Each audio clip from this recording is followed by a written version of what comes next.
So another question came in from Kathy at Corning, kind of touching on another theme we were going to hit on around kind of remote work, flexible work. Kind of asking the question about what's the ROI, the kind of cost benefit of allowing more flexibility from working from home. She kind of notes that, in their organization, there's about 80% of employees that need to report to a factory, right? So how do we kind of evaluate this? Maybe I'll start, Kathy, just in terms of, I'll speak to kind of what we know from research, right? In the sense of there's been a lot of studies looking at flexible work and in particular kind of remote work.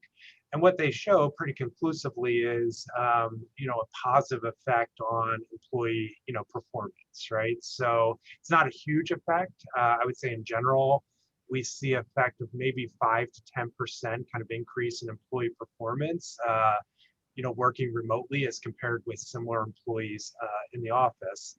We also see a number of positive benefits in areas like ability to manage work-life conflict, employee satisfaction, reduction in turnover, which all kind of contribute to that positive ROI, I would say.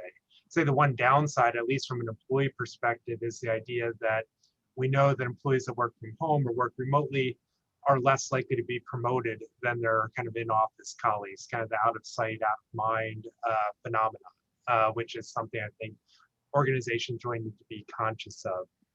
But I think you raised an excellent point, which is, in the current environment, I think we've kind of fallen into this trap of thinking, well, everybody can work remotely because most people are. Oh, my light's going off.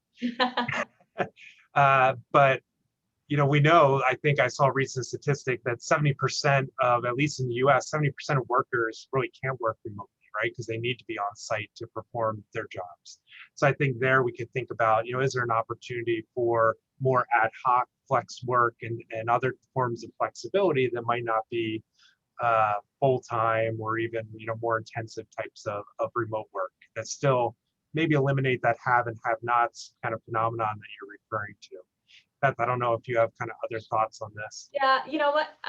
This is always a struggle, right? I worked in manufacturing for a long time, and you always wanted, to seem equitable and fair, and have the same things for everyone. And the reality is that's just not possible in some of these environments. And so I don't know if we should get to a more candid conversation around, what is different and what is good and what is bad, because working remotely. Everybody, it sounds so sexy, right? You want to do it. You want to have that flexibility and work remotely. But I think you'll ask a lot of people now that have been working virtually for so long, and they want to get back to the office, right? And so the grass isn't always greener. And I think that is hard to put out there. But I think recognizing the pluses and minuses of the different environments and then rewarding people for what they're doing. So in manufacturing these days, where they are heading to work, they are, taking some risks in doing that, giving those ad hoc bonus payments or other types of things to recognize how their work is different and how, and rewarding them for that. And at the same time, doing that for folks working remotely. So I'm not saying it very well, but it is just recognizing the differences, owning those, and then rewarding people for those. And at the same time, trying to open up and be a little bit more flexible where you can. We've all seen that, many of the myths we've held in our own minds around, well, you can't really do training remotely. Well, yes, we can, and we are. And so, can we apply any of that to the manufacturing setting as well?